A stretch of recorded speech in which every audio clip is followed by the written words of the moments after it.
దేవునికి మహిమ కలుగును గాక. 4 సువార్తలు ఉన్నాయి. మత్తయి సువార్త, మార్కు సువార్త, లూకా సువార్త, యోహాను సువార్త. మత్తయి సువార్తలో దేవుడు రాజుగా, మార్కు సువార్తలో సేవకునిగా, లూకా సువార్తలో మనుష్య కుమారునిగా, యోహాను సువార్తలో దేవునిగా మనకు కనిపిస్తాడు. మిగతా 3 సువార్తలకు యోహాను సువార్తకు చాలా తేడా ఉంది. మిగతా సువార్తలలో యేసుక్రీస్తు జన్మ విధానం ఉంటుంది.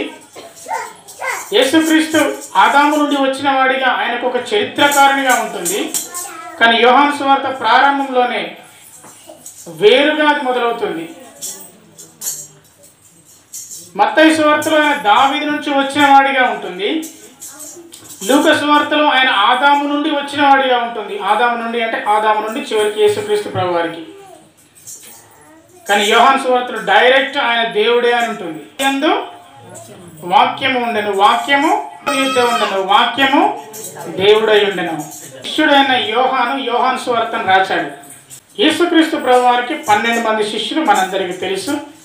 అందులో చివరిన చనిపోయింది యోహాను. మిగతా 11 మంది శిష్యులను వారు చంపేశారు, హతసాక్షులయ్యారు. మన దేశానికి వచ్చిన తోమా కూడా హతసాక్షి అయ్యాడు. కానీ భక్తుడైన యోహానును ఎవరు చంపకుండానే ఆయన చనిపోయాడు. రచించిన కీర్తన, ఆది యందు వాక్యము ఉండెను, ఆ వాక్యము దేవుని యొద్ద ఉండెను, ఆ వాక్యమే దేవుడై ఉండెను. ఆ దేవుడే యేసుక్రీస్తు ప్రభువారని చెప్పడమే యోహాను యొక్క ఉద్దేశం. ఆ దేవుడే, ఆ మహాదేవుడే, ఆది యందు ఉన్న దేవుడు, వాక్యమై ఉన్న దేవుడు, ఆది యందు దేవుని దగ్గర ఉన్న వాక్యమైన దేవుడు యేసుక్రీస్తు ప్రభువారే అని చెప్పడమే ఆయన ఉద్దేశం. ఆయన నిజ దేవుడు అయి ఉన్నాడు. ఆయనకున్న ఒక బిరుదు వెలుగు, నిజమైన వెలుగు. నిజమైన వెలుగు అంటే అబద్ధమైన వెలుగు కూడా ఉంటుంది. మరి నిజమైన వెలుగు యేసుక్రీస్తు ప్రభువారు అయితే అబద్ధమైన వెలుగు ఎవరు? మరి వెలుగు యేసుక్రీస్తు ప్రభువారు అయితే మనము వెలుగు సంబంధుల వలె ఉంటున్నామా? వెలుగు సంబంధులు అంటే ఎలా ఉంటారు? అసలు వెలుగు సంబంధులను ఎలా గుర్తుపట్టాలి? అసలు మనం వెలుగు సంబంధుల వలె ఉంటున్నామా? కలిగి ఉన్నది ఏది ఆయన లేకుండా కలగలేదు. ఆయనలో జీవం ఉండెను, ఆ జీవము మనుషులకు వెలుగై ఉండెను. ఏది వెలుగు? ఆయన జీవమే వెలుగు. ఆయనలో పాపం లేదు. ఆ వెలుగు చీకటిలో ప్రకాశించుచున్నది కానీ చీకటి దాన్ని గ్రహింపకుండెను. వెలుగు, చీకటి రెండు వేరు. చీకటిని ప్రకాశింపజేసేది వెలుగు. చీకట్లో మనము దేన్ని కనుగొనలేము, వెలుగులోనే కనుక్కుంటాం. చీకట్లో చేసే పనులకు మనమే జవాబుదారులు. చీకట్లో చేసే పనులు ఎవరికి కూడా తెలియవు. ఎవరికి తెలియాలి? నీకు తెలియాలి, దేవునికి తెలియాలి. ఎవరు వెలుగు సంబంధులు, ఎవరు చీకటి సంబంధులు? దేవుణ్ణి కలిగిన వారు వెలుగు సంబంధులు, దేవుణ్ణి కలిగి లేని వారు చీకటి సంబంధులు. ఒక హాస్పిటల్కి, వింటున్నారు అందరూ? ఒక హాస్పిటల్కి 1వ తరగతి పిల్లల్ని తీసుకెళ్ళి చూపిస్తున్నారంట. అమ్మ, ఇది ఒక ఎగ్జిబిషన్. ఈ ఎగ్జిబిషన్లో పిల్లలందరినీ తీసుకుపోయి అంటున్నారు, ఇగో వీరు డాక్టరు, ఇది బీపీ మిషను అని చూపిస్తూ ఉండగా ఒక చిన్న పిల్ల అడిగిందంట ఆ డాక్టర్తోని, మీరు ఎందుకు అస్తమానం చేతులు కట్టుకుంటున్నారు అని అడిగిందంట. వింటున్నారా? మీరు హాస్పిటల్కి వెళ్ళండి, 1 గంట సేపు ఉండండి, మళ్ళీ చూస్తారు, పోయి చేతులు కడుగుతారు, మళ్ళీ చూస్తారు, మళ్ళీ పోయి చేతులు కడుగుతారు, మళ్ళీ చూస్తారు, వాళ్ళు చేతులు కడుగుతారు. ఎంత అంటే ఆ సగం టైం కూడా మొత్తం కూడా చేతులు కడగమే సరిపోతుంది డాక్టర్లకి. అప్పుడు పిల్లలందరూ కూడా నవ్వారట, అక్కడ ఉన్న నర్సులందరూ నవ్వారట. వాళ్ళు అన్నారట, అమ్మ మేము ఎందుకు చేతులు కడుతుంటే దానికి 2 కారణాలు ఉన్నాయి. ఒకటి, మేమందరము అనారోగ్యంగా ఉన్న వారిని చూస్తాము కదా, కాబట్టి ఆ వ్యాధి మమ్మల్ని అంటుకోవద్దు. మేము ఆరోగ్యంగా ఉండడానికి చేతులు అడుగుతాము. మరి 2వ కారణం ఏంటిది అన్నప్పుడు, మాకు క్రీములు అంటే బొత్తిగా నచ్చదు అన్నారట. ఒకటేమో ఆరోగ్యంగా ఉండడానికి, ఇంకోటేమో క్రీములంటే నచ్చదు. ఏంటిదా క్రీములు? రోగాన్ని కలగజేసే క్రీములు. మాకు క్రీములంటే అసహ్యం, అందుకు మేము చేతులు అడుగుతాం. మేము ఆరోగ్యంగా ఉండాలి, అందుకు మేము చేతులను కడుగుతాం. ఈ 2 కారణాలు చెప్పారంట. దేవుని ప్రియమైన పిల్లలముగా వెలుగులో జీవం ఉంది. ఆ వెలుగు యేసయ్యలో ఉంది. ఆ వెలుగును కలిగి ఉన్నవారు వెలుగు సంబంధులు. చీకటి వెలుగును అదుపు చేయలేదు. ఒక్కసారి వెలుగేసినామంటే చిన్నదైనా పెద్దదైనా, చిన్న టార్చ్ అయినా పెద్ద టార్చ్ అయినా, ఆ ప్రదేశం అంతా కూడా వెలుగుమయమవుతుంది. దాని స్థాయి ఎంతవరకు ఉంటుందో అంతవరకు అది వెలుగుమయమవుతుంది. అంటే ఇప్పుడు వెలుగు బలమైనదా, చీకటి బలమైనదా? వెలుగు బలమైనది. చీకటి కార్యాలను అదుపు చేసే శక్తి వెలుగుకుంది. చీకటి కార్యాలు అది ఏదైనా దాన్ని తొలగించే శక్తి వెలుక్కున్నది. చీకటిని అంతము చేసే శక్తి వెలుక్కుంది. చీకటిగా ఉన్నప్పుడు మనకి ఏది కనబడదు, కానీ ఆ చీకటిని కూడా నశింపజేసే శక్తి వెలుక్కుంది. 1 కొరింథీ 8వ అధ్యాయము 6వ వచనం. ఆకాశమందైనను భూమి అందైనను దేవతలు అనబడినవి ఉన్నను మనకు ఒక్కడే దేవుడై ఉన్నాడు. ఆయన తండ్రి, ఆయన నుండి సమస్తము కలిగెను, ఆయన నిమిత్తం మనమున్నాము. మరియు మనకు ప్రభు ఒక్కడే, ఆయన యేసుక్రీస్తు. ఆయన ద్వారా సమస్తము కలిగెను, మనము ఆయన ద్వారా కలిగిన వారము. ఒకదానికొకటి లింక్ ఉంది. మనము క్రీస్తు వారము, క్రీస్తు మనవాడు. మనము ఆయన నిమిత్తం కలిగిన వారము, ఆయన వలనే మనం ఉన్నవారము. ఆయనే మన ప్రభువు, ఆయనే యేసుక్రీస్తు ప్రభువారు. కలిగి ఉన్నది ఏది ఆయన లేకుండా కలగలేదు. అది వెలుగైనా చీకటైనా ఆయన ఉన్నప్పుడే కలిగింది. కానీ ఆ చీకటిని కూడా పారద్వారాలంటే వెలుగు కావాలి. ఆ వెలుగు యేసుక్రీస్తు ప్రభువారు. అపోస్తలుడైన పౌలు కొలస్సీయులకు రాసిన పత్రిక 1వ అధ్యాయము 16వ వచనం. ఆకాశమందున్నవేనను భూమి అందున్నవేనము, దృశ్యమైనవు అదృశ్యమైనవు, అవి సింహాసనములైన, ప్రభుత్వములైన, ప్రధానులైన, అధికారులైన సర్వమును ఆయన యందు సృజింపబడెను. సర్వమును ఆయన ద్వారా, ఆయనను బట్టి సృజించబడెను. బాప్టిజం ఇచ్చి యోహాను ఏమంటున్నాడంటే, ఆయన కంటే నేను 6 నెలలు ముందు పుట్టినవాడని మీరందరూ అనుకుంటున్నారు, కానీ ఆయన నాకంటే ముందు ఉన్నవాడు. స్వార్థ 1వ అధ్యాయము 15వ వచనం. యోహాను ఆయన గురించి ఏమైనా సాక్ష్యం చెప్తున్నాడంటే, నా వెనుక వచ్చేవాడు నాకంటే ప్రముఖుడు కనుక ఆయన నాకంటే ముందటివాడు ఆయననియు, నేను చెప్పినవాడు ఈయనే అనియు. యేసుక్రీస్తు ప్రభువారి గురించి యోహాను ఏం సాక్ష్యం ఇస్తున్నాడంటే, ఆయన నాకంటే ముందటివాడు. యోహాను దేని గురించి సాక్ష్యం ఇస్తున్నాడంటే, వెలుగు గురించి సాక్ష్యం ఇస్తున్నాడు. వెలుగు సంబంధులు మనమందరం కావాలని సాక్ష్యం ఇస్తున్నాడు. నిజమైన వెలుగు యేసయ్య. ఆయన లేకుండా ఏది కలగలేదు. హెబ్రీయులకు రాసిన పత్రిక 1వ అధ్యాయము 2 నుండి 4 వచనాలు. ఆ దినముల అంతమందు కుమారుని ద్వారా మనతో మాట్లాడాను. ఆయన కుమారుని సమస్తమునకు వారసునిగా నియమించాడు. ఆయన ద్వారా ప్రపంచములను నియమించాడు. ఆయన దేవుని మహిమ యొక్క తేజస్సు, ఆయన తత్వం యొక్క మూర్తిమత్వమునై ఉండి తన మహత్తుగల మాట చేత సమస్తము నిర్వహించుచు పాపముల విషయంలో శుద్ధీకరణ తానే చేసి దేవదూతుల కంటే ఎంత శ్రేష్టమైన నామం పొందెనో వారికంటే అంత శ్రేష్ఠ ఉన్నత లోకమందు మహామహుడకు దేవుని కుడిపార్శ్వమున కూర్చుండెను. ఈ మాటలు నేను ఎందుకు చెప్తున్నానంటే, ఆయన మూలంగా సమస్తము కలిగింది, ఆయన ద్వారా సమస్తము జరిగింది. కలిగి ఉన్నది ఏది ఆయన లేకుండా కలగలేదు. ఏదైనా ఆయన నుండి వచ్చింది. మనము వెలుగు సంబంధుల వలె ఉండాలి అంటే మొట్టమొదటిగా మనకున్నదంతా కూడా ఆయన ద్వారానే వచ్చింది అని నమ్మాలి. ఆమేన్. కలిగి ఉన్నది ఏదియో ఆయన లేకుండా కలగలేదు. మనకు కలిగినది ఏదియో ఆయన లేకుండా కలగలేదు. ఎవరు ఎక్కడ ఉండాలో అది మన చేతిలో లేదు, దేవుని చేతిలో ఉంది. కాబట్టి మనకు కలిగి ఉన్నవన్నీ ఆయన ద్వారా వచ్చాయి. మనకు కలిగి ఉన్నది ఏదియో ఆయన లేకుండా కలగలేదు. మనది ఏదైనా ఆయనదే. దేవుని ప్రియమైన పిల్లలంగా మీరు వెలుగు సంబంధుల వలె ఉండాలంటే మీరు ఎల్లప్పుడూ జ్ఞాపకం పెట్టుకోవాలి, ఇది నేను కలిగి ఉన్నానంటే ఇది దేవుడు నాకు ఇవ్వకుండా నాకు రాలేదు. ఇది నాకు దేవుడు అనుగ్రహించకుండా ఇది నాకు రాలేదు. అది నీ జ్ఞానమైనా, నీ సంపదనైనా, నీ ఆశీర్వాదమైనా, నీ గొప్పతనమైనా అది దేవుడు నీకు ఇవ్వకుంటే వచ్చింది కాదు. ఆయన సమస్తమును కలుగజేసిన వాడు. మొట్టమొదటిగా అది గుర్తుంచుకోవాలి. ఆయన నిజమైన వెలుగు, అబద్ధమైన వెలుగు ఉంది. కొంతమంది మేము వెలుగులో ఉంటున్న వారమని చెప్పుకొనొచ్చు, వారు చీకటి కార్యాలు చేస్తున్నారు. ఇది ఎవరికి తెలియదు కదా, ఎవరికి మేము జవాబుదారులం కాదు కదా అని చేస్తున్నాడు. కానీ ఆయన వెలుగులో అందరికీ బయలుపరచబడబోతుంది. నీ హృదయాలోచనలు ఆయన తెలుసుకుంటాడు. నీ ఆలోచన ఆయనకు తెలుసు, నీ మనస్సు ఆయనకు తెలుసు. నీ యొక్క హృదయాలోచన యెహోవా వశం. హృదయాలోచనలన్నీ కూడా ఆయన వశంలో ఉన్నదన్న సంగతి మర్చిపోకండి. యోహాను సువార్త 8వ అధ్యాయము 12వ వచనం, మరలా యేసు, నేను లోకమునకు వెలుగును, నన్ను వెంబడించేవాడు చీకట్లో నడవక జీవపు వెలుగును కలిగి ఉండునని చెప్పాను. నిజమైన వెలుగు యేసుక్రీస్తు ప్రభువారు. నిజమైన వెలుగును మనం వెంబడిస్తున్నాము, మనము జీవపు వెలుగును కలిగి ఉన్నాము. దేవునికి మహిమ కలుగును గాక.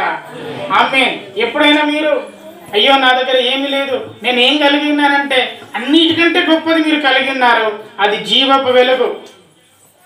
ఆ జీవపు వెలుగును మీరు కలిగి ఉన్నారని మీరు సంతోషంగా ఉండండి. వెలుగును మీరు స్వీకరిస్తున్నారు కాబట్టి మీరు సంతోషంగా కలిగి ఉండండి. ఎందుకంటే ఆయన లోకమునకు వెలుగు, లోకాన్ని వెలిగించడానికి వచ్చిన యేసయ్య ఆయన. ఈ వెలుగును వచ్చినప్పుడు చాలామంది ఆయన తిరస్కరించారు. యోహాను సువార్త 3వ అధ్యాయము 19వ వచనం, వెలుగు లోకమునకు వచ్చెను గాని తమ క్రియలు చెడ్డమైనందున మనుషులు వెలుగును ప్రేమించక చీకటినే ప్రేమించిరి. దుష్కార్యము చేయు ప్రతివాడు వెలుగును ద్వేషించును, తమ క్రియలు దుష్క్రియలుగా కనబడినట్లు వెలుగునొద్దకు రాడు. నిజమే కదా, వెలుగులో ఏదైనా చేస్తే అందరికీ దొరికిపోతాం. వింటున్నారా? వెలుగులో ఏదైనా చేసామనుకోండి అందరికీ దొరికిపోతాం. అందుకే మనల్ని సంతృప్తిపరచుకోవడానికి చీకటిలో కొన్ని కార్యాలను జరిగించేవారు ఉన్నారు. నీ వ్యక్తిత్వం ఏంటో తెలుసా? వింటున్నారా? నీ వ్యక్తిత్వం ఏంటో తెలుసా? అసలు నువ్వెవరో తెలుసా? అసలు నీకు నువ్వేంటో తెలుసా? ఎవ్వరు లేనప్పుడు, ఒంటరిగా ఉన్నప్పుడు నువ్వు ఎట్లుంటావో అదే నువ్వు.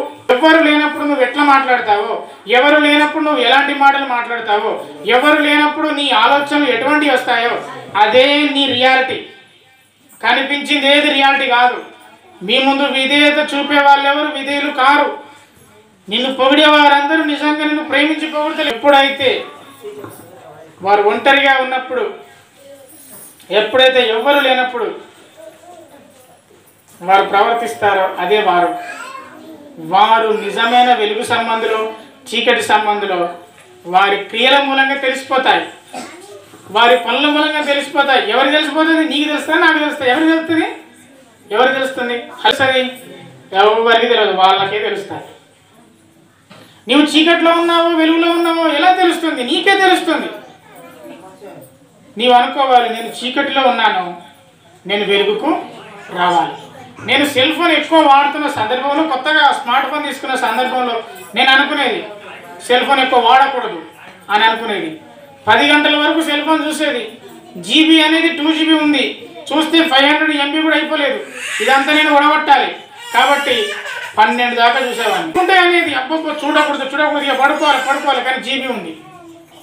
చూసుకుంటూ 12 గంటలు గడిచిపోయాయి. ఈ రోజైతే 12 అయింది, కానీ రేపు మాత్రం 9 గంటలకి పడుకోవాలనుకునేది. మళ్ళీ మొదటి కథ. నేను ఎవరిని ఇప్పుడు నేను మీ అందరికీ చెప్పచ్చు సెల్ ఫోన్ ఎక్కువ వాడకూర్రి అని వాక్యం చెప్పుండొచ్చు అప్పుడు కూడా. కానీ ఆ వాక్యం చెప్పినప్పుడు అది నన్ను కూడా హెచ్చరిస్తుంది కదా, నేను చీకటి సంబంధిన వెలుగు సంబంధిన అనేది. ఏముంటాయి సెల్ ఫోన్లో? మంచిగా ఉంటాయా? ఏముంటాయి సెల్ ఫోన్లో? విజ్ఞానం ఉంటుందా? విజ్ఞానం 10% ఉంటే చెత్త 90% ఉంటుంది. ఏం నేర్చుకుంటాను సెల్ ఫోన్ ద్వారా? నువ్వు ఒకరింటికి వెళ్ళినప్పుడు 4 ఉంటే, నేను అక్కడనే గమనిస్తున్నాను, 4 సెల్ ఫోన్లు పట్టుకొని ఆడుకుంటున్నారు. గంట సేపటి నుండి నేను అక్కడనే నిల్చున్నా ఏదో పని మీద ఉండి. గంట సేపటి దాకా వారు ఒకరికొకరు మాట్లాడుకోలేదు. ఏది నువ్వు వెలుగు సంబంధివా? వారు క్రైస్తవ కుటుంబం. ఏది నీ వెలుగు సంబంధిగా ఉన్నావా? యోహాను సువార్త 8వ అధ్యాయం 12వ వచనం తీయండి. నేను లోకమునకు వెలుగై ఉన్నాను. రోమీలకు రాసిన పత్రిక, అపోస్తలుడైన పౌలు రోమీలో రాసిన పత్రిక 1వ అధ్యాయము, రోమా 1వ అధ్యాయము 18 నుండి 21 వచనాల వరకు. దుర్నీతి చేత సత్యమును అడ్డగించి మనుషుల యొక్క సమస్త భక్తిహీనత మీద, దుర్నీతి మీద దేవుని కోపము బయలుదేరుతుంది. దేవుని కోపము దుర్నీతి గల వారిపైన బయలుదేరుతుంది. ఆయన కోపము ఇంకా బయలుదేరలేదు, కానీ బయలుదేరబోతుంది. మీరు పాపం చేయకండియా, దుర్నీతి ఆలోచన చేయకండియా. ఎందుకంటే దుర్నీతి చేత సత్యమును వెలుగును అడ్డగించాలనుకుంటే వారందరిపైన పరలోకం నుండి ఉగ్రత బయలుదేరుతుంది. జాగ్రత్త అని ఆనాడే పౌలు హెచ్చరించాడు. ఆయన దేవుడు, యేసుక్రీస్తు ప్రభు వారి దేవుడు. ఎందుకంటే ఆయన అదృశ్య లక్షణాలు కొన్ని ఉన్నవి. సృష్టించబడిన ప్రతి వస్తువును ఆలోచించడం వల్ల దేవుడు అని తెలుస్తుంది. దేవుడు అని తెలుస్తుంది. సెల్ ఫోన్ చూస్తే, ఒక స్టాండ్ని చూస్తే, మనం వేసుకున్న బట్టలను చూస్తే వీటన్నిటిని దేవుడే మనకు అనుగ్రహించడం మనకు అర్థమవుతుంది. ఆ వాగ్దాన ఫలమును మనం అనుభవిస్తున్నాం. టెలిఫోన్ కనుక్కున్నది ఎవరు?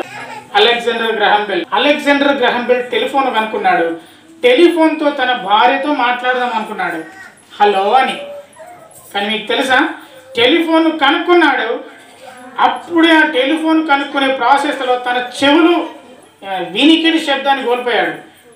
అందుకే టెలిఫోన్ కనుక్కున్న అలెగ్జాండర్ గ్రహాం బెల్ టెలిఫోన్తో మాట్లాడలేకపోయాడు. ప్రపంచవ్యాప్తంగా సువార్త ప్రకటించబడాలి, బైబిల్ అందరికీ ప్రచురించబడాలి, బైబిల్ అందరికీ అందజేయబడాలని జాన్ గుటెన్బర్గ్ ప్రింటింగ్ మిషన్ కనుక్కున్నాడు. ఆ ప్రింటింగ్ మిషన్ కనుక్కునే ప్రాసెస్లో అతని కళ్ళు పోయినాయి. అర్థమవుతుంది నేను చెప్పింది? కళ్ళు పోయినాయి.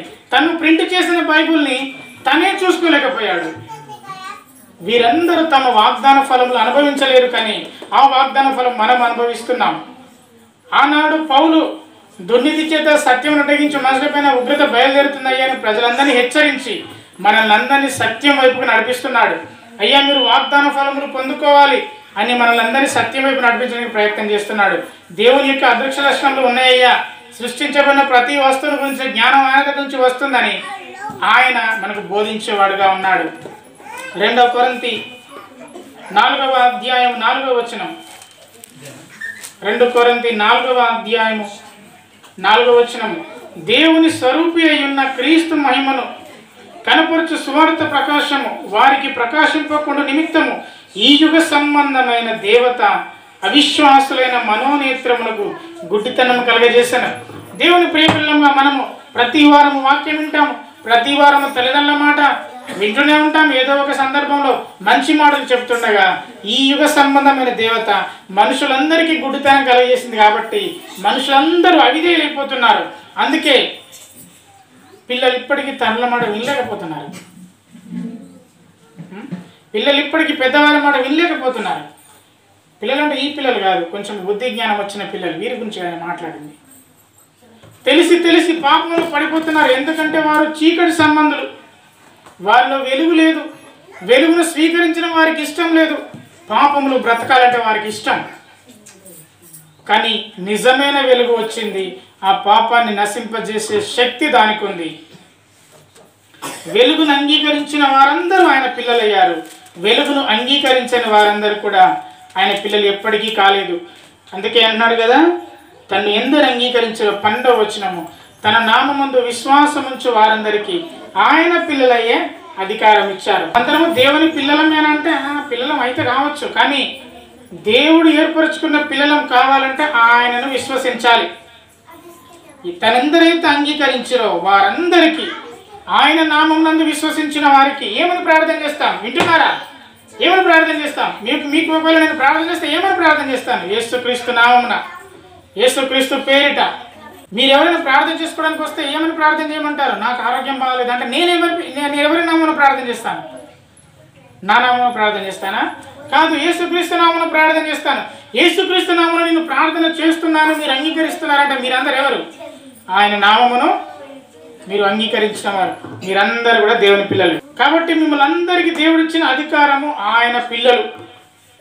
ఆయన పిల్లలుగా దేవుడు మీకు అధికారం ఇచ్చినప్పుడు నూతనమైన ఆధ్యాత్మిక జీవితాన్ని కలిగి ఉండాలి. A new spiritual life. మన ఆధ్యాత్మిక జీవితాన్ని మెరుగుపరుచుకునే పిల్లలంగా మనం ఉండాలి. యేసు ప్రభువారు మానవ స్వభావంతో మానవునిగా ఈ లోకానికి వచ్చిన ఆయన మానవ స్వభావాన్ని ధరించుకోలేదు. గలతీయులకు రాసిన పత్రిక 4వ అధ్యాయము 4వ వచనం వింటున్నారా? అయితే కాలము సంపూర్ణమైనప్పుడు దేవుడు తన కుమారుని పంపెను. ఆయన స్త్రీ యందు పుట్టి మనము దత్తపుత్రులము కావాలని ధర్మశాస్త్రమునకు లోబడిన వారిని విమోచించుటకై ధర్మశాస్త్రమునకు లోబడినవాడాయను. దేవుని కదా, నా మాట అందరూ వినాలి కానీ నేను ఎందుకు వినాలి అని ఆయన అనలేదు. మొట్టమొదటిగా వెలుగులో ఉన్నవారు సమస్తమును మాకు దేవుని వలన కలిగినవి అని వాళ్ళు అనుకుంటారు. రెండవదిగా వెలుగులో ఉన్నవారు విధేయతను చూపిస్తారు. Be honest your life, be honest your parents, be honest your wife. నీవు విధేయతగా ఉంటావు. మొట్టమొదటిగా నేను ఎవరి మాటను వినను, నా ఇష్టం నేను చెప్పిందే నడవాలి, నేను చెప్పిందే శాసనం, కుటుంబంలో నేను చెప్పిందే నా భార్య వినాలి, నేను చెప్పిందే, లేకపోతే భర్తలు ఏమంటారు భార్య వినాలంటారు, లేకపోతే భార్యలు ఏమంటారు నా మాట భర్త వినాలంటారు. ఇది కాదు, విధేయత కలిగి ఉంటారు. రెండవదిగా విధేయతను కలిగి ఉంటారు. హెబ్రీలకు రాసిన పత్రిక 2వ అధ్యాయం, హెబ్రీలకు రాసిన పత్రిక 2వ అధ్యాయం 14 నుండి చూడండి 16 వచనము. హెబ్రీ 2:14 నుండి 16 వచనం చూడండి. ఏలియనగా ఆయన 16 వచనం చదువుతున్నాను. ఆయన ఎంత మాత్రము దేవదూతల స్వభావమును ధరించుకొనక అబ్రహాము సంతాన స్వభావమును ధరించుకొను. 18వ వచనం. ఆయన శోధింపబడి శ్రమ పొందిన కనుక శోధింపబడి వారందరికీ సహాయం చేయగలవాడు. ఆయన విధేయత చూపడానికి దేవునిగా వచ్చిన ఆయన మానవ శరీరాన్ని ధరించుకున్నాడు. మానవ శరీరము పాప స్వభావం అయిపోయింది. ఆయన దాన్ని ధరించుకోవడానికి ఇష్టపడ్డాడు. మొట్టమొదటిగా ఆయన తగ్గించుకున్నాడు. తెలుగు సంబంధుల వల్ల మనం ఉండాలంటే తగ్గించుకోవాలి. ఎక్కడ తగ్గించుకోవాలి? ఎటువంటి పరిస్థితుల్లోనైనా మనం తగ్గించుకునే వారంగా ఉండాలి. తగ్గింపు దేవుని పిల్లలు అనే దానికి సూచన. సైకాలజిస్టులు ఏం చెప్తారంటే, తగ్గింపు గలవాడు, సహనం గలవాడు, వాడు ఏదైనా సాధించగలుగుతాడు చెప్తున్నాను. తగ్గింపు గలవాడు, సహనం గలవాడు, వాడు ఏదైనా సాధించగలుగుతాడు. వాడు ఏది పడితే మాట్లాడు. సహనం గలవాడు, వానికి ఎంత కోపం ఉన్నా మనసులో వాడిని దాచుకొని నిదానంగా ప్రశాంతంగా ఆలోచిస్తాడు. సహనం గలవాడు ఎక్కడ ఆవేశపడడు. వెలుగు సంబంధుల వలె ఉండాలంటే సహనమును తగ్గింపును కలిగి ఉండాలి. మరి పూర్వస్థితి ఎట్లా ఉంది? ఎఫెసీ 5వ అధ్యాయం 8వ వచనం. మీరు పూర్వమందు చీకటి అయి ఉంటిరి. పూర్వమందు మనకు తగ్గింపు లేదు, మనకు విధేయత లేదు, మనకు సహనం లేదు. ఇప్పుడైతే ప్రభువునందు వెలుగై ఉన్నారు. ఇప్పుడు మనం ఎలా ఉన్నాం? వెలుగై ఉన్నారు. అంతకుముందు మనకు తగ్గింపు లేదు, అంతకుముందు మనకు సహనం లేదు. కానీ ఇప్పుడైతే మనం వెలిగి ఉన్నామో, వెలుగు ఫలము సమస్త విధమైన మంచితనం. వెలుగు గలవారై ఉండాలంటే మనకు ఉండాల్సింది ఏంటిదంటే మంచితనం. వెలుగు సంబంధులకు ఉండేది మంచితనం. ఎంతమంది అయ్యా మనల్ని మంచివాడు, అతడు ఆ కుటుంబంలో మంచివాడు అని మనల్ని ఎంతమంది సాక్ష్యం ఇస్తున్నారు మన గురించి? నిజానికి ఎవ్వరు ఇవ్వాల్సిన అవసరం లేదు. మన ఇంట్లో వాళ్ళు మనల్ని మంచోళ్ళు అంటే నిజంగా దానంత గొప్పదానికంటే ఇంకేది లేదు. గలతీ 5:22. ఆత్మ ఫలించాలి అంటే మొట్టమొదటి ఏంటిది?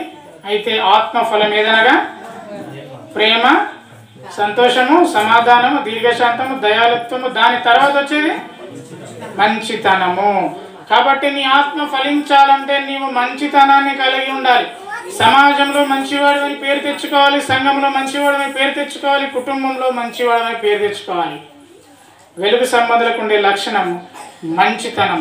ఒకప్పుడు ఆ మంచితనము ఒకవేళ లేకపోతే దేవుడు మనల్ని కనికరించాడు. పేతురు రాసిన మొదటి పత్రిక 2వ అధ్యాయము 9వ వచనం. చీకటిలో నుండి ఆశ్చర్యకరమైన తన వెలుగులోనికి మిమ్మల్ని పిలిచిన వాని గుణాతిశయమును ప్రచురము చేయ నిమిత్తము ఏర్పరచబడిన వంశము, రాజులైన యాజక సమూహము, పరిశుద్ధ జనము, దేవుని సొత్తైన ప్రజలై ఉన్నారు. అమ్మా, వెలుగుగా ఉండాలంటే మనము పరిశుద్ధంగా ఉండాలి. మనము పరిశుద్ధమైన జనముగా ఉండాలి. మనము చీకటిలో నుండి పిలువబడ్డాం. ఆమేన్. చీకటి మనలో లేదు, మనము వెలుగు సంబంధులం. వెలుగుకు దూరంగా ఉండేవారు ఎలా ఉండాలి? ఎఫెసీయులకు రాసిన పత్రిక 4వ అధ్యాయము 18వ వచనం 19 వచనాలు. క్రీస్తు మీ హృదయంలో విశ్వాసము ద్వారా నివసించాలంటే, తన మహిమైశ్వర్యం చొప్పున మీకు దయచేయవలనంటే, మీరు దేవుని సంపూర్ణత యందు పరిపూర్ణులు కావాలి. ప్రేమ యందు వేరుపారి స్థిరపడాలి. సమస్త పరిశుద్ధులతో కూడా దాని వెడల్పు, పొడవు, లోతు, ఎత్తు ఎంతో గ్రహించాలి. జ్ఞానమునకు మించిన క్రీస్తు ప్రేమను మనం తెలుసుకోవాలి. క్రీస్తు మనల్ని ప్రేమించాడు, తన ప్రేమను బట్టి మనల్ని రక్షించాడు. మనల్ని దేవుడు ప్రేమించి ఏర్పరచుకున్నాడు. ఎఫెసీ 5:3వ వచనంలో అసలు వెలుగు సంబంధులు దేనికి దూరంగా ఉండాలంటే, మీలో జారత్వమే కానీ, అపవిత్రతయే కానీ, లోభత్వమే కానీ వాటి పేరైనా ఎత్తకూడదు. ఇది పరిశుద్ధులకు తగినది. మొట్టమొదటిగా అంటే తర్వాత పరిశుద్ధతను కలిగి ఉండాలి. మనమందరం పరిశుద్ధులుగా ఉండాలంటే కొన్ని క్వాలిటీస్ ఉండాలంటే అప్పుడే మీరు వెలుగు సంబంధాలు అవుతారు. మొట్టమొదటిగా మీలో జారత్వం ఉండకూడదు. రెండవదిగా మీరు లోభత్వం ఉండకూడదు. తరువాత అపవిత్రత ఉండకూడదు. అసలు నిజానికి వాటి పేరు కూడా ఎత్తకూడదంట. కొంతమందికి మనము పేరు పెడతాం కకృతి వాళ్ళని. వాళ్ళు ఏం చేస్తారో తెలుసా? కొన్ని సందర్భాల్లో వేలు ఖర్చు పెడతారు, కానీ 5 రూపాయల కోసం ఒకరితో గొడవ పెట్టుకుంటారు. ఆశ్చర్యం కలుగుతుంది కదా? 10 రూపాయల కోసం గొడవ పెట్టుకుంటారు. వాళ్ళు లోబులు. ఇక జారత్వము, వ్యభిచారము, అపవిత్రమైన ఆలోచనలు, వీటన్నిటికి దూరంగా ఉండాలి. వాటి పేరు కూడా మనం ఎత్తకూడదు. లోబి అనే పేరు అసలే సంపాదించుకోకూడదు. లోబి అని సాక్ష్యం పొందుకున్నవాడు నిజంగా చాలా దుర్మార్గం. దేవుని పిల్లలంగా లోభత్వానికి మనం దూరంగా ఉండాలి. మన పరిశుద్ధతను మనం కాపాడుకోవాలి. ఇదే ఎఫెసీ 1వ అధ్యాయము 17వ వచనంలో, మీరు మీ మనోనేత్రములు వెలిగించబడినందున ఆయన మిమ్మల్ని పిలిచిన పిలుపు వలన నిరీక్షణ ఎట్టిదో, పరిశుద్ధులలో ఆయన స్వాస్థ్యం యొక్క మహిమేశ్వర్యం ఎట్టిదో, ఆయన క్రీస్తునందు వినియోగపరిచిన బలాత్సీమను బట్టి విశ్వాసించు మన యందు ఆయన చూపుతున్న తన శక్తి యొక్క అపరిమితమైన మహత్యం ఎట్టిదో మీరు తెలుసుకోవాలనని మీకు జ్ఞానమును ప్రత్యక్షతయు మనసును అనుగ్రహించినట్టు మీకోసం ప్రార్థన చేస్తున్నాను. అయ్యా, మనం తెలుసుకోవాలి. మనము లోభత్వానికి దూరంగా ఉండాలి, అపవిత్రతకు దూరంగా ఉండాలి, జారత్వానికి దూరంగా ఉండాలి. ఎందుకంటే మనము ఆత్మ ఫలమును కలిగి ఉన్నాం. మనము మంచివారము. కానీ చాలామంది ఏమనుకుంటారంటే, నేను వెలుగులోనే నడుస్తున్నా, నాకు ఇటువంటి ఏం లేదు అనుకుంటారు. నేను గుడ్డివాడుకు చూపుదును అనుకుంటూ చీకటిలో నడిచే కొంతమంది వ్యక్తులు ఉన్నారు. వారికి కూడా మనము దూరంగా ఉండాలి. వారు చీకట్లో చేసేవి వారికే తెలుసు, అవి మనకు కనబడవు. కానీ ప్రతి ఒక్కరికి దేవుడు తీర్పరిగా ఉన్నాడనే విషయాన్ని మనం జ్ఞాపకం పెట్టుకోవాలి. ఈ లోకంలో వింటున్నారా? ఈ లోకంలో దేవుడు సృష్టించిన తర్వాత దేవుడు మనిషికి కొన్ని అవసరాల నిమిత్తం కొన్ని కోరికలను ఇచ్చాడు. మొట్టమొదటిగా ఆహారం, రెండవదిగా నీరు, మొదటిగా నిద్ర, ఆ తర్వాత సంపద. కొంత ఓపెన్గా చెప్తున్నాను, భార్యాభర్తల బంధంలో కామం. వింటున్నారు అందరూ? దేవుడు అన్నాడు, మీరు వెలుగులో ఉండాలి నాయన, మీరు ఇవన్నీ లోకంలో ఉన్నదాన్ని అనుభవించండి అని చెప్పాడు. ఆహార పదార్థాలు మీ భోజనం కోసమే సిద్ధపరిచిండని చెప్పాడు. అట్లాగనే తిండిపోతుగా ఉండకూడదని చెప్పాడు. ఆహారం నువ్వు ఎంత తీసుకోవాలో చెప్పాడు. బైబిల్లో ఆరోగ్య సూత్రాలు కొన్ని ఉన్నాయి. ఎక్కువ తిండిపోతయ్యేవాడు నీ గొంతుకకు కత్తి అడ్డం పెట్టుకో, ఎందుకంటే ఎక్కువ భోజనం నీకు మంచిది కాదు. ఆహారం తినమన్నాడు, కానీ తిండిపోతుగా ఉండద్దు అన్నాడు. నీరు తాగమన్నాడు, జీవజలమును ఇస్తానన్నాడు, కానీ తాగుబోతుగా ఉండద్దు అన్నాడు. కావలసినంత విశ్రాంతి తీసుకోమన్నాడు, కానీ సోమరిపోతుగా ఉండద్దు అన్నాడు. డబ్బు సంపాదించుకో అన్నాడు, కానీ సంపద పిచ్చోని తీరు ఉండద్దని అన్నాడు. భార్యాభర్తల మధ్య వివాహ వ్యవస్థను ఏర్పాటు చేసి దేవుడు వారి మధ్యలో అన్యోన్యమైన బంధాన్ని సృష్టించాడు. కానీ నీ యొక్క పిచ్చి కోరికలు ఎవరితో పడితే వారితో వ్యక్తం చేసి వ్యభిచారివి కావద్దన్నాడు. ఎందుకంటే మనం వెలుగు సంబంధులం. ఆ వెలుగు గురించి సాక్ష్యం ఇవ్వడానికి యేసుక్రీస్తు ప్రభువారు వచ్చారు. అందుకే యేసుక్రీస్తు ప్రభువారి గురించి యోహాను చెప్తున్నాడు, ఆయన వెలుగు. ఆయన మనల్ని వెలిగిస్తున్నాడు, ఎలా ఉండాలో నేర్పిస్తున్నాడు, ఎలా ఉండకూడదో నేర్పిస్తున్నాడు. ఆయనలో జారత్వం లేదు, మనము జారత్వంతో ఉండకూడదు. ఆయన లోభత్వం లేదు, మనము లోబులమై ఉండకూడదు. పిసినార్తనం ఆయనలో లేదు, మనము పిసినార్తనంగా ఉండకూడదు. ఆయన వెలిగించేవాడు, మనము ఇతరులకు వెలుగులు చూపేవారమై ఉండాలి.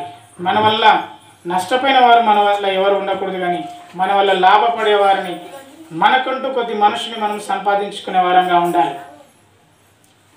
ఆ వెలుగు ఫలితమే మంచితనం. నువ్వు ఎప్పుడైతే వెలుగును అనుసరిస్తావో, వెలుగుతో నీవు జీవిస్తావో, వెలుగు వలె నీవు ఉండడానికి ప్రయత్నిస్తావో, నీవు మంచివాడివి అనిపించుకుంటావు. లోకులందరి దృష్టిలో నువ్వు మంచివాడివని అనిపించుకుంటావు. నీ పూర్వస్థితి నీకు తెలుసు, ఇప్పటి స్థితి నీకు తెలుసు. పరీక్షించుకోవాల్సింది నీవే, మార్చుకోవాల్సింది నీవే. నీకెవరు చెప్పవలసిన అవసరం లేదు, దేవుడే నీతో మాట్లాడుతున్నాడు. అయ్యా, నీ స్థితి ఇప్పుడు ఇట్లా ఉంది, నువ్వు చేయాలనుకున్నది చేయలేకపోతున్నావు. సెల్ ఫోన్ విషయంలో నువ్వు బలహీనుడివి, మాటల విషయంలో నువ్వు బలహీనుడివి. మాటలు మాట్లాడితే ఎన్ని వస్తాయి కదా, ముత్యాలాంటి మాటలు. మాటల విషయంలో బలహీనుడివి, సెల్ ఫోన్ విషయంలో బలహీనుడివి, ప్రవర్తన విషయంలో బలహీనుడివి. నీ బలహీనతను గుర్తిస్తున్నావా? నీ బలహీనతను బట్టి నువ్వు చీకట్లో ఉన్నవాడివి. దేవుడు అంటున్నాడు, నేను వెలుగును, నా దగ్గరికి రా. ప్రయాసపడి భారం మోసుకొని పోతున్న సమస్త జనులారా, నా యుద్ధకు రండి, నేను మీకు విశ్రాంతిని కలగజేస్తాను, నేను మీకు నెమ్మదినిస్తాను. దేవుడు మనల్ని పిలుస్తున్నాడు. అందుకే యేసుక్రీస్తు ప్రభువారు వెలుగు వలె వచ్చాడు. స్వీయ లోపములు ఎరుగుట పెద్ద విద్య. అర్థమవుతుందా మీకు? తన బలహీనతను తాను ఎరిగినవాడు అందరికంటే గొప్పవాడు. ఒక రాజ్యమును స్వాధీనపరుచుకోవడం కంటే తన మనసును స్వాధీనపరుచుకున్నవాడు ఇంకా గొప్పవాడు. నీవు నీ స్వాధీనంలో ఉంటున్నావా? దేవుడు నీతో మాట్లాడుతున్నప్పుడు నీవు ఆ మాటలు అంగీకరించి నిన్ను నీవు మార్చుకునేవాడిగా ఉండాలి.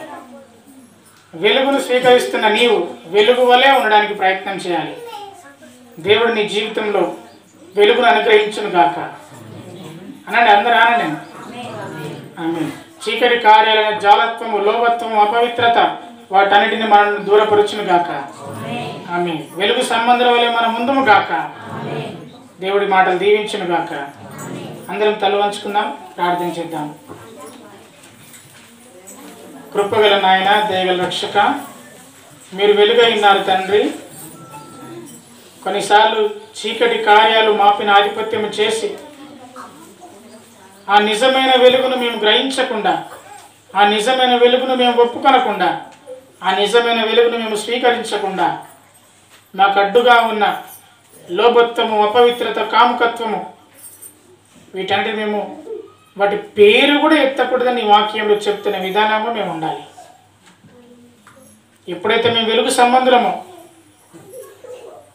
తండ్రి, అప్పుడు మేము ఆశీర్వదించబడ్డవారు. కొన్నిసార్లు మేము చీకటి కార్యాలు చేస్తూ ఇతరులకు మాత్రము నువ్వు ఇది చేయకూడదు, అది చేయకూడదని బుద్ధి చెప్తున్న వారంగా ఉన్నామా? మమ్మల్ని మేము పరీక్ష చేసుకుంటూ నువ్వు సహాయం చేయండి తండ్రి. మా గతకాలపు పరిస్థితికి ఇప్పటి పరిస్థితికి తేడా ఉందా?